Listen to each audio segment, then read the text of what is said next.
Hey everyone, my stalker has finally found me. He's in my house. I don't even know what this guy does. All I know is that my clients give him money all the time, and I'm not sure he does. Totally kidding. This is Ryan Debeers from a Buyer's Choice Home Inspection. He's my go-to home inspector, and I've got a couple questions for him because I think everyone needs to get a little better feeling for home inspections and why they're important. So Ryan, I get a lot of things from people. Are they really worth the money? Are they BS? Can it actually tell me anything? I got eyes, I can see the room, stuff like that. So, right, educate the general population here. Why are home inspections an important part of buying a home? Absolutely. Yeah. So yeah, your stalker finally made it. He's here. But if you give the address to your stalker, they will start on call. So I did put an air tag in my car, I swear. yeah, followed him here. Yeah, no, for sure. I totally get your concern with it. I totally get like the general public's concern with like we're a third party inspection company coming into it. We're really not tied to the real estate, deals at all, right? Kind of like lawyers and like realtors and stuff like that, Yeah, which comes with the package. you are tied in as a condition that has to be met. But I totally understand like kind of the concern that a lot of clients have or a lot of public have, like, why should I do this and what does it benefit me, right? In retrospective, like the old school home inspectors, I think ruined the industry going forward a little bit, where it was pen to paper. They kind of had the textbook talk. They didn't engage with their clients at all. They never really explained things to like the full potential of what it really could be. So I think those were like a lot of scare tactics, like for realtors as well, because you guys were like, I don't really want to use this guy because he either A, kills deals, or didn't really give me the full aspect of what my house really has to offer or the potential it could have, right? Yeah. Because every house has potential. Like let's not forget that at all, right? There is potential areas. I mean, obviously dictate potential. I mean, the clients obviously put an offer on the house because they love something about it, Yeah. right? So let's not make it a negative. Let's make it a positive. And then going forward with it, I'm very engaging in that aspect, right? So the tools that we offer now as home inspectors are way more advanced than they used to be, right? So we do the drones, we do, the air quality testing, we do radon, we do everything under the sun that comes with a home inspection package, which hasn't really increased in value over the years. It's kind of stayed in that $500 to $600 range, right, for a full inspection, with 2.5 hours of me on site, engaging with the clients the entire time, making sure that I'm hitting every area of the house, of course, right, for what we can see. So like things like that we can't see, right? Thermal imaging is a big ticket item now that a lot of home inspectors in the past never used, right? It's an expensive tool, right? If you don't know how to properly use it, you can make a mistake, right? And everyone does make mistakes throughout this industry as well, right? But it's all about how you correct it going forward.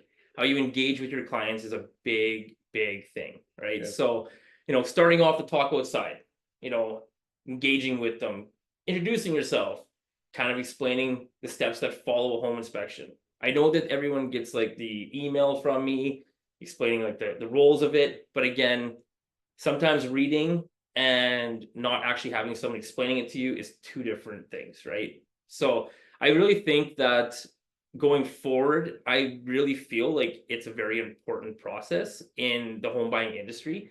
Not only does it educate the clients about their home, it also kind of points out factors in a house that potentially you didn't see or someone else didn't see, that might be a problem that's not big right now, but can produce a bigger problem down the road, right?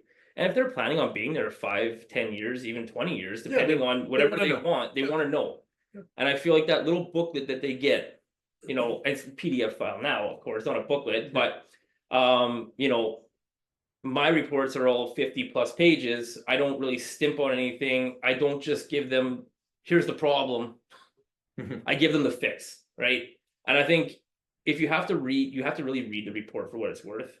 Obviously, not everyone does, and that's fine, right? They want to know what the problems are right now, so that they can proceed forward and have like a little bit of know to like, is this the right house for me? Yeah. Do I have to spend tens of thousands of dollars, or can I make this house better by only spending 1 to 5. Yeah, and I look at the inspections as more of a eliminate some surprises that you may not Correct. see. Like, Yep. my background being renovations, I understand houses very well, and we've had this discussion where you're like, Yeah. hey, Murray's found a lot of the little concerns or stuff like that. But I really think for homeowners, you're going to spend 3, 4, 5 plus $100,000. You want to know potentially what this house could cost you. Correct. And we just went through one with a client the other day. Obviously, from the ground, we could see that the roof, the shingles needed to be replaced. Right. After your inspection, we realized some shingles were missing, Right. which from the ground we couldn't see. So having these inspections help you, because we looked at the roof from standing on the ground and like, you'll get 2 years out of it. But then once you identified, it was like, well, wait a minute, there's shingles missing now. Right. That needs to be addressed faster than later. Right. One of the biggest things I always hear, and everyone's concerned as well, as a seller, they're like, well, they're gonna fail my house. So talk about that a little bit, because home inspection isn't a pass or fail situation, but people think it is. Right. And sellers are worried that you're going to come in and rip their house apart and their deal is going to fall apart, or it's going to cost them a ton of money because they're going to have to either fix it or discount their price. Correct. Yeah. So I think that that's a really misguided step in that process where, not just, you as the selling side, if you were a listing agent on that house, right? You also should educate your clients, that, the potential thing now could be a home inspection clause, and I think that we tie back into like the old school home inspectors where yes, they were like fixating on like a toilet being loose, you know what I mean? And or something, and they were causing a big concern for something that really wasn't a big concern, Yeah. right? And I think that that's where a lot of like listing agents like that do sell homes don't have that reassurance, because either A, they haven't had, the new potential home inspectors like myself, where we're very informative, we're very like conclusive.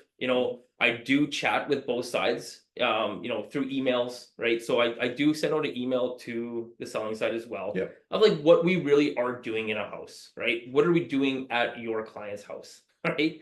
So they can share that, and like I'm always welcome for them to share that information with their clients as well. But yeah, I totally understand where you're coming from in the fact of sellers are scared to take a conditional offer with a home inspection because what might I find?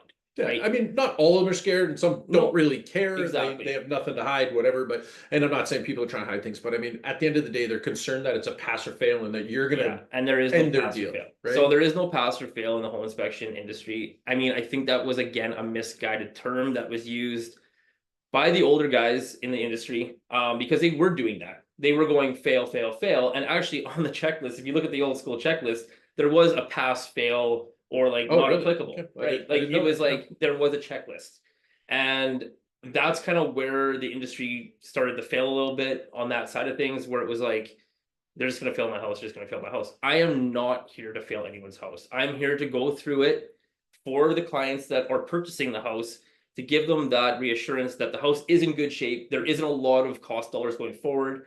That's where, like, again, the PDS thing is a very important, tool. Filling that out to the best of your knowledge is what you guys are doing, and I get that.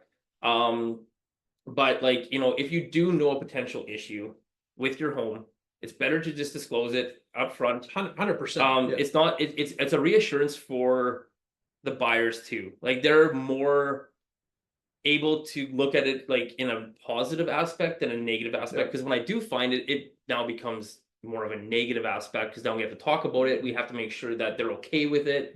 They have to make sure that there's cost measures that maybe go forward with it, right?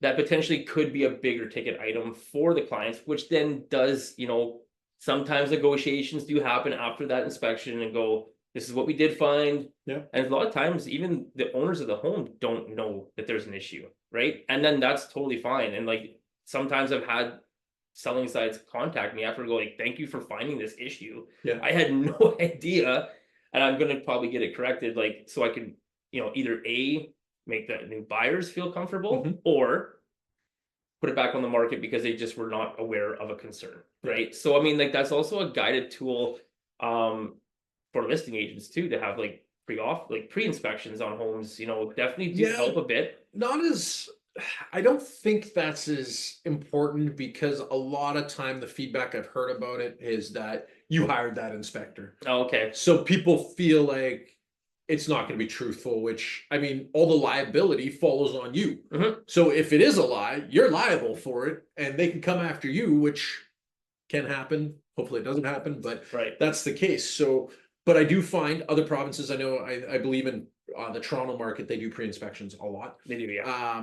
Our market, not there yet. I have had a couple of houses I've considered doing it on, haven't done it, but something that down the road is going to come. And I do feel that potentially banks will probably push for it more down the road, that they're going to want it as part of their thing. Yeah. And the hardest part as a buyer right now is putting that home inspection on a multiple offer situation.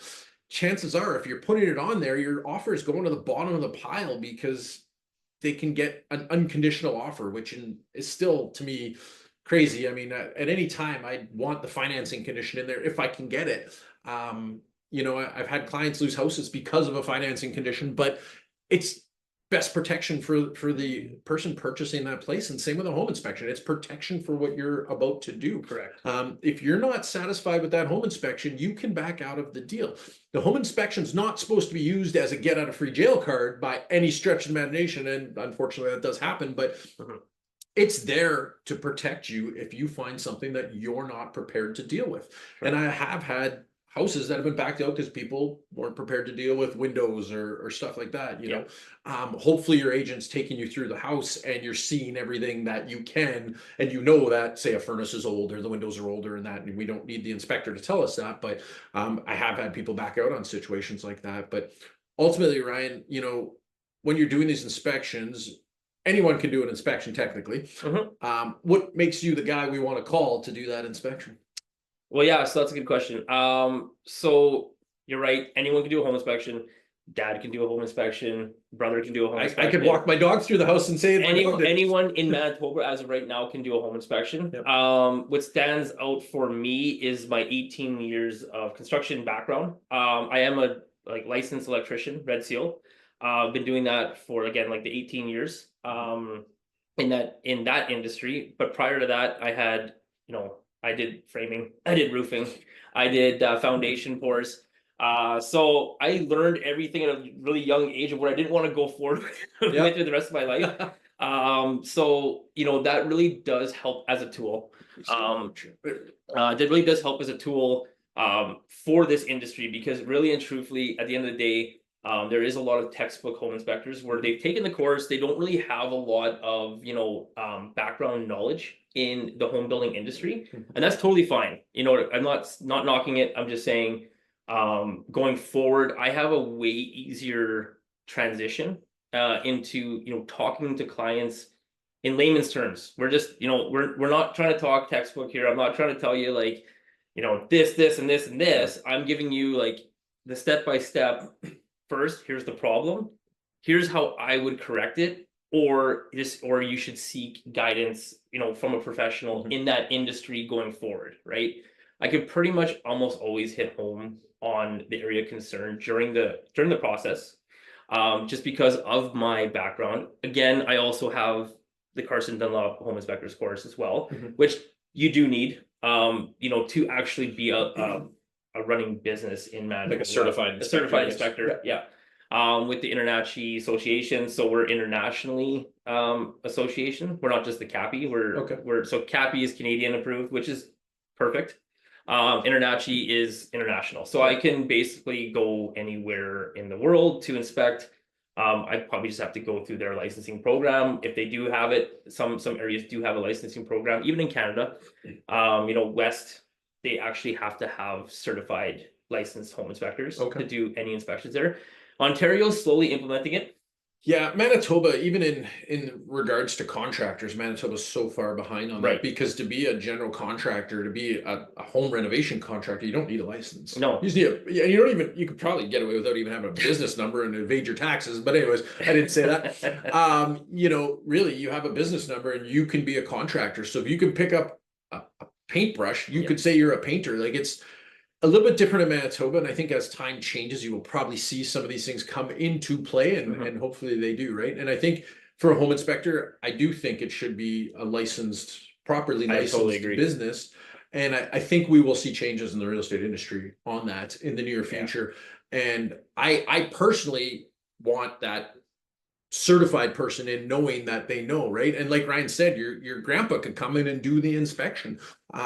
Does he know everything? He's probably very knowledgeable, but does he know everything? And does he have the equipment and the ability to check all the stuff that's important there, right? So, you know, it's tough when you're a home buyer and you want to get through, and you know, you really want that house, and then Ryan may give you some bad news that you're not hoping for, right? It might cost you a few extra dollars. So those are just things that are part of the buying process, and hopefully your agents prepped you for it, and hopefully Ryan preps you for it somewhat. But Yeah. Ryan, why don't you walk us through what a home inspection looks like in a house? I mean, we're not going to walk around the house and do that, but just give me an idea of like, hey, what happens when you get there halfway through and then what your expectations of the buyers are. Yep. And the buyer's agent, and you know, the homeowners aren't allowed to be there, and neither is their agent. So the buying agent has to be there, and the homeowners or the purchasers, I mean, have to be there. So walk me through what a home inspection looks like from when you show up to. And yeah, don't go into super detail. Yeah, just no, kind of sure. run through. Yeah, no. So like showing up, I usually get a call, you know, from the agent prior to the inspection starting. You know, should my clients be there?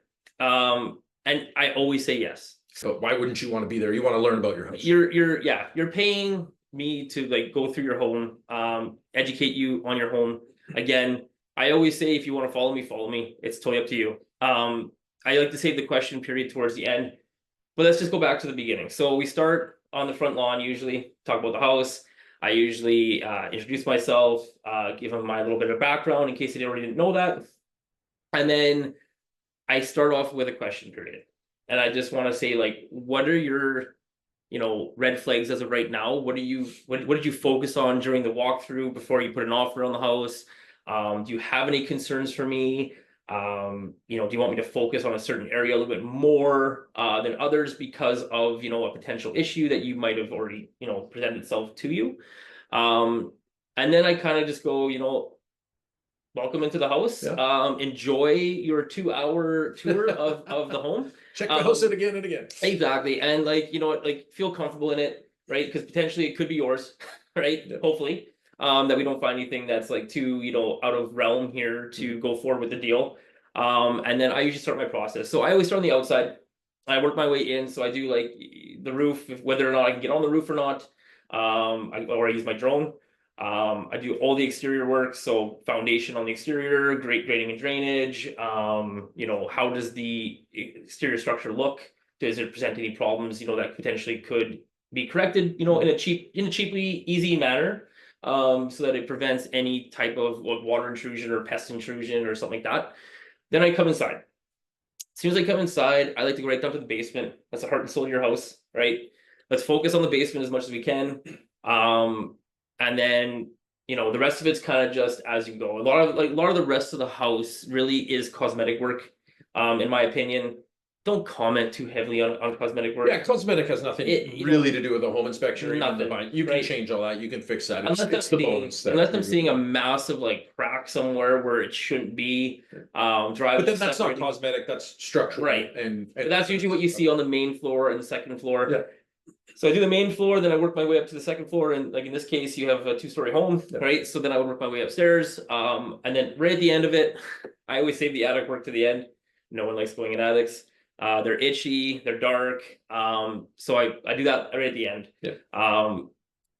Then I, you know, button everything up, take everything out of the house, cleaning the mess I made from the attic work with my vacuum.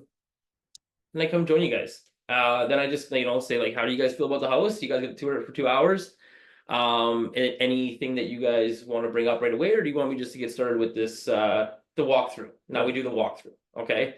And I take you through the areas of concern that I did find that maybe you guys didn't during that process. I explain it very I don't thoroughly. miss anything. I know you don't.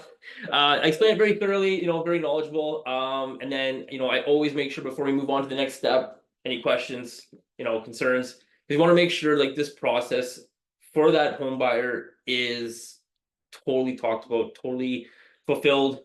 Nothing left like when they go home. Well, Ryan didn't tell me that, and Ryan didn't tell me that, right? So I like to make sure, you know, the 2.5 hours, if we need the extra 30 minutes, we can always talk outside the house. If the homeowners need to come back in, we can always talk outside. I'm not like a clock watcher. I make sure that we're totally happy with the service prior to leaving, Yeah. right? Then they get the report within 24 hours. I always say 24 hours, but again, usually they're the same day. But sometimes I get busy myself. Yep. And you just work at the first one, right? Yeah. So usually whoever has the first condition that needs to be lifted, I usually start with that report. And then if there's conditions that all need to be met, in 2-3 days from now, I'll just start from the first house I did that day, and then just bank them all off. Okay. Yeah. Cool. Yeah, no, I mean, for the homeowners, it's a good way to learn about their house.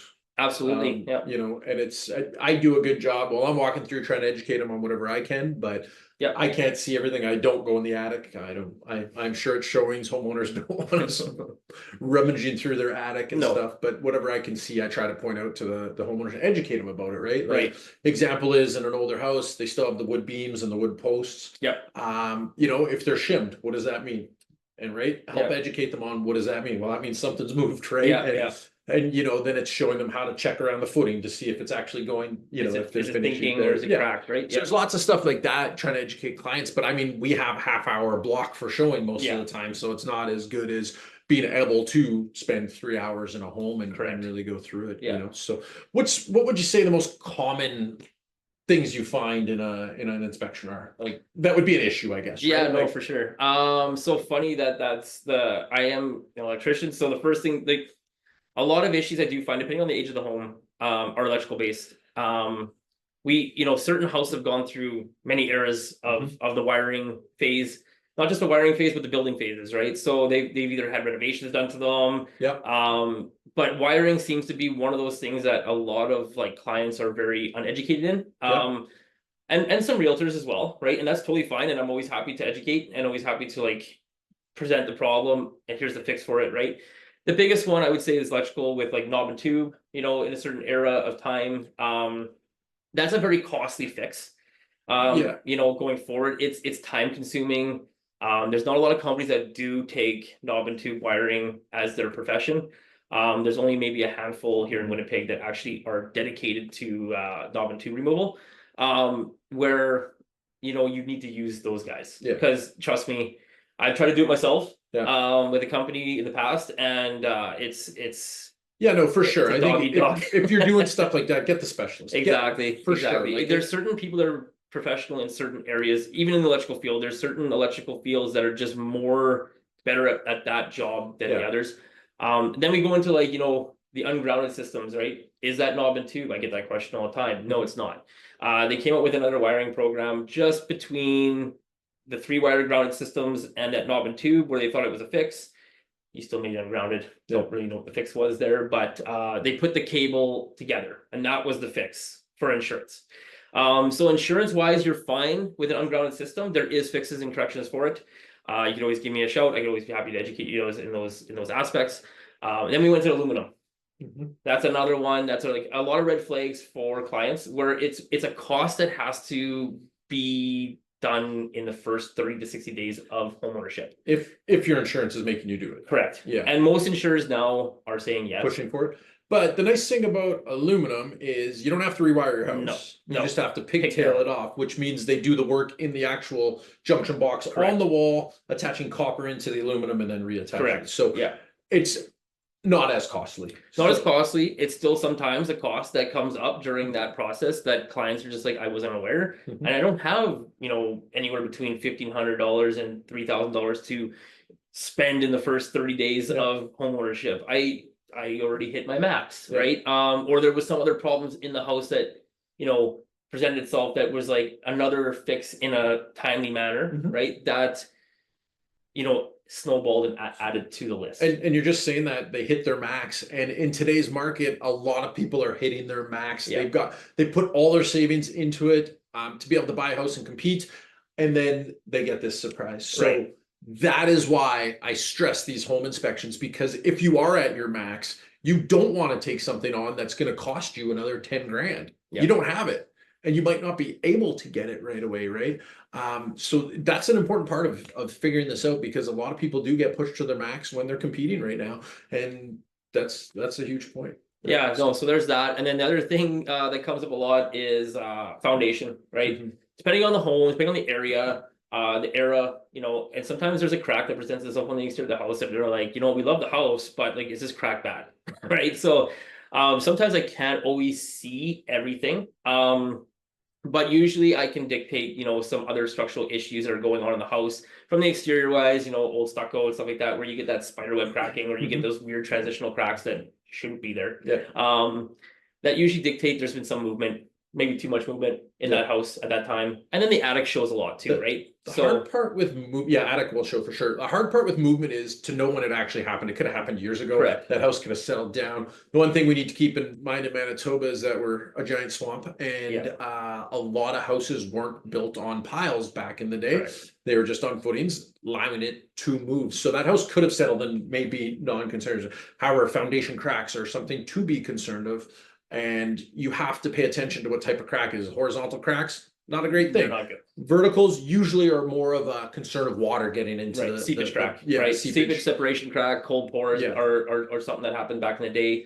And then there's a lot of easy maintenance tips though that can go with foundation repair, right? That you don't have to spend a ton of money towards fixing right away. You can maybe leave it as more of a monitoring effect, right? When it's those vertical cracks, where it's seepage cracks. But really and truly, like, we live in Manitoba, we have a massive water table. We're built on a swamp, unfortunately. And if you just actually read up on grading and drainage, which is a very important thing to your house, gutters being cleaned, downspouts being attached properly, your leader extensions being, a minimum 6 feet away from your foundation wall.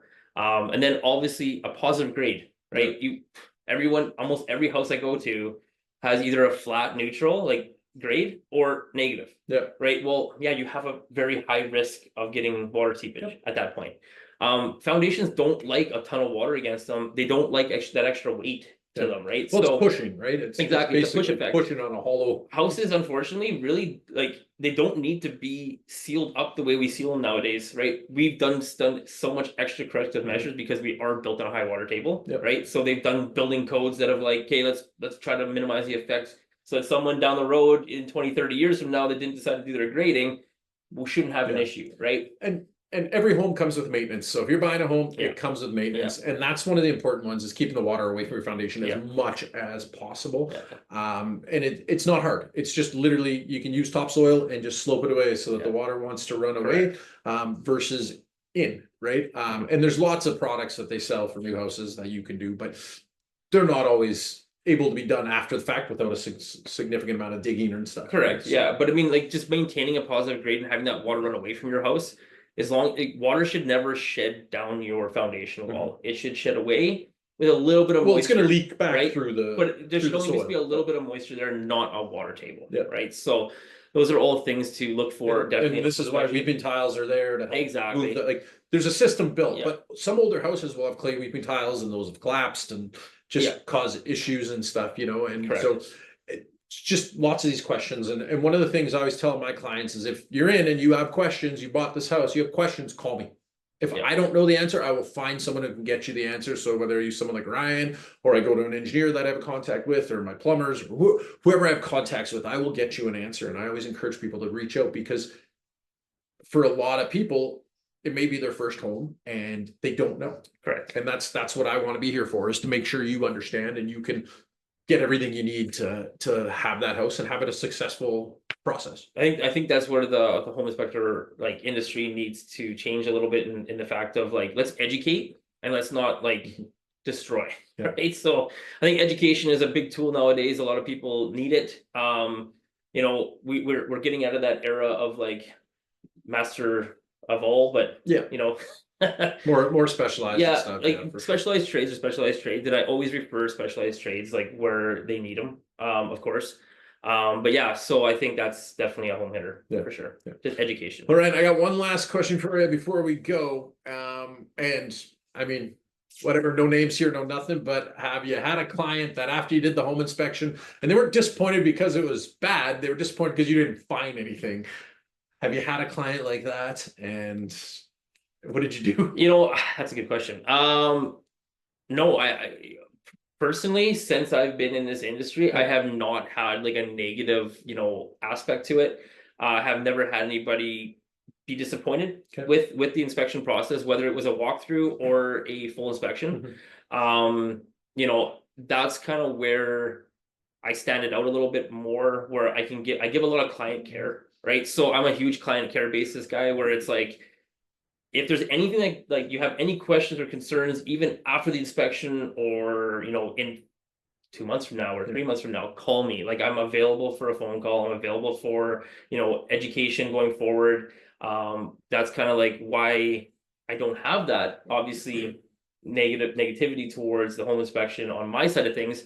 Can't speak like on behalf of everybody, but for me, no, I've been lucky. I've been blessed in that aspect for. Well, my goal now is to find you a difficult customer. Okay, well, I'm on the hunt. I've had lots of dads show up, and I've Well, had. so how do you handle them? Because I get them on my end, and I've learned how to work with them and make sure I literally will turn my attention a lot of times away. My clients have always been good with this, but I will turn my attention away from my client as much and put more attention on the father, because he's going to be the depictor of whether this child is going to buy this house. Yeah. And I've had clients actually come back to me and say, "Man, you handled that so well, thank you," and stuff like that. But so what do you do? How do you? Same way. I just engage myself with the dad as much as I can, because he's the one that's asking the tough questions. I had one dad show up to one inspection. He had 86 questions for me. He had it written down. That's awesome. And the best part about it is that as I was going through the process of the inspection, I saw him crossing things off. So he was getting what he So wanted. he was like, and he wasn't even asking the question. Yeah. I was already answering the question. And by the time he scratched off, I think 15 questions, he just crumpled the paper up and he was like, okay, I feel safe. I feel comforted. I'm not here to just play one side. I'm here for the client and making sure the client is looked after 100% in that aspect. And I think that is a very important tool, because I think, well, really, you're actually more there as a neutral. exactly. I have really no tie. You've got to no it, tie right? to either person. No. You're there to give a report on this house that is very, neutral on here's what I found. Exactly. And I do encourage parents to come and look at the house with their children. I do encourage it. A lot of people hate it, but I encourage it because they need to support what their child. The last thing the buyer wants is down after their dad comes and sees this house for the first time. It's like, you bought this piece of crap, and it's like, whoa, like, they went through, they bought what they could afford, they whatever. But I do encourage them, because I can help in that process. Ryan can help in that process and educate them to that it is a good house potentially, or maybe it is a bad house. I don't know, but a good house, whatever. So a little bit different, but I do encourage them to come, because I want them to see what their children are doing, and hopefully be proud that their children are able to buy a house. Because in some markets, it may not be possible. In Manitoba, we're still lucky enough that first-time home buyers can buy a house. Yes, the prices are elevated up a bit from where they were years ago, and that's hard for a lot of parents to understand. Is that, well, I bought my first house for X. Yeah, 100%. That was way back then. Now things have changed, right? And I can be one of those people that say that. And I tell this story to my clients. My first house was like $56,500. I tell that story to my clients. And I feel for them, because back then, but times have changed, houses have elevated and stuff, but the benefit they get is once they bought that house, when they go to sell it, they're going to have equity. So it's a good thing in the process anyway. Absolutely. Just want to end on a note, Ryan. Stealing this from Chris Van Vliet's podcast I listen to all the time. It's a wrestling podcast, so a lot of people might not listen to it, but me and my daughter watch wrestling together, so I just listen to his podcast, and he interviews wrestlers, blah blah blah, stuff like that. Anyways, he always ends his podcast with, "Tell me 3 things that you're grateful for," but forgetting what I'm trying to say here. 3 things you're grateful for. No, yeah, and for sure. And don't please give me the sappy, "I'm grateful for my realtors." I don't want to hear that. No. 3 things in life that make you get out of bed every day. Honestly, my family, right? Like, that's number one. You look after your family, right? So I changed industries to be more with them. So that's kind of How's that working out? It's so far it's not. But you know what? When you're working towards something for yourself, it's different, right? There's a little bit more leniency on it. Put it that way. But no, it's not working out as planned as right now. Being as busy as I am, which I'm grateful for, right? Being busy is grateful for that. And then referrals.